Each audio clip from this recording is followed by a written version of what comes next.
eu levei muito tempo para compreender por que a extrema-direita transnacional tem esse culto a Israel e Jerusalém. O que está por trás disso? É algo muito surpreendente. Veja, não se trata de um culto a Israel ou a Jerusalém. Do que se trata, e isso é muito claro na Igreja Universal do Reino de Deus.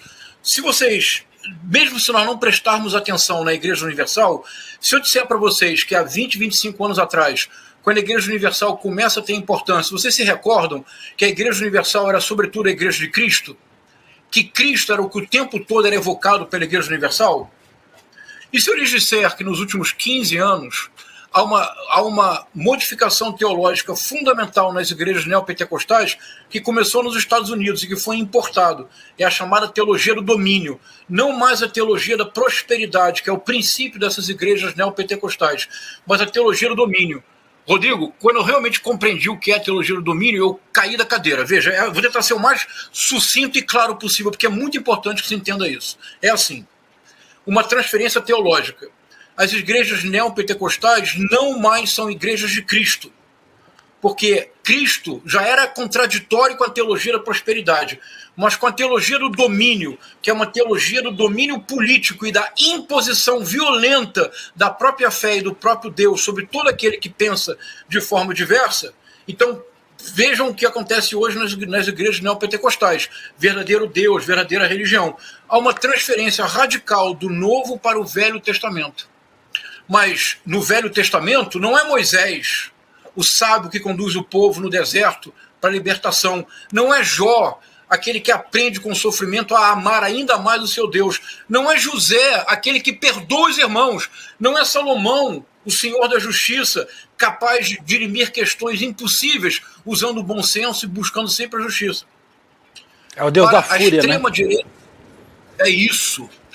William, para a extrema-direita transnacional, o modelo, e você verá, Rodrigo, Netanyahu, Trump, Bolsonaro, Javier Milei, o modelo é Davi. Mas não o Davi, aquele que derrota Golias, usando a astúcia e não a força.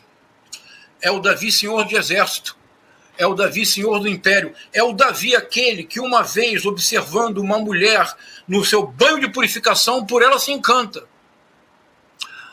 A possui, a violenta, Betsabá, Batsheva, Betsabé, como se quiser pronunciar. Um problema, ela engravida. Problema maior, ela é casada. Problema se multiplica, ela é casada com um soldado do exército de Davi, Urias. Rodrigo, o que faz Davi? Envia Urias para a guerra. Envia Urias para a guerra como um general, como uma forma de compensar o pecado que cometeu? Envia para a frente de batalha, para que ele morra. Urias morto, ele se casa, ele adota Betsabé como uma de suas concubinas. O filho dessa união perece, juízo divino. Um dos filhos do casal é Salomão. Que coisa. A extrema-direita transnacional encontrou em Davi o modelo. Qual é o modelo? O modelo do pecador ungido. Porque não há em todo o Novo Testamento alguém que tenha pecado tanto quanto Davi. Davi cobiçou a mulher do outro, Davi matou o outro, Davi não respeitou o básico, que são dos 10 mandamentos. Ainda assim, Davi era ungido. Rodrigo, acredite, para a extrema-direita transnacional, Trump, Bolsonaro, Javier Milei, Viktor Orbán, Netanyahu são ungidos. E como se comprova isso? Pelos pecados que cometem. Sim, quanto mais pecador, de repente... Estarrecedor. Não é estarrecedor, William? É demais. Não é, Vivian? Demais. É estarrecedor. Esse é o modelo. E, sobretudo, porque Davi representa a força da espada. Não é a força da palavra, não é a força do amor, da caritas, da misericórdia, da compaixão. Davi é aquele que não se preocupa com o outro, que ignora solenemente o outro. Ele se apossa do corpo de Betsabé. Ele mata o seu marido. Ele a torna concubina. E ainda assim, ele se arrepende. E ao se arrepender, ele é ainda mais ungido.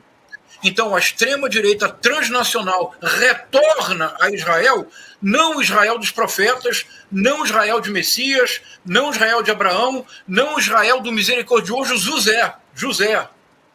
A famosa história do José, que é entregue pelos irmãos e que depois, tendo a chance de se vingar dos irmãos, perdoa todos os irmãos, numa espécie de imagem futura de Cristo.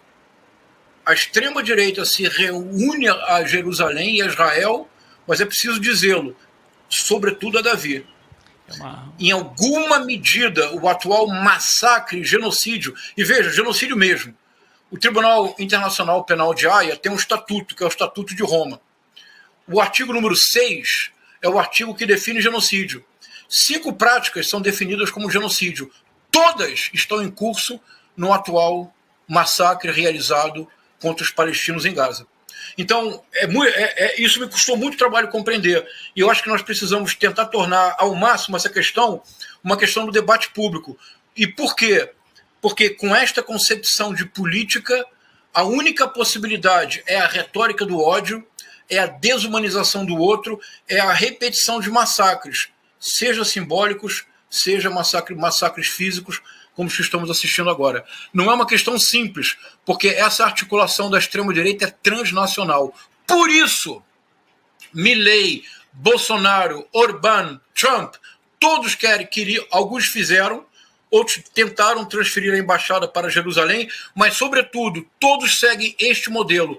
O modelo não é o modelo da misericórdia, não é o modelo da compaixão, é o modelo do império das armas.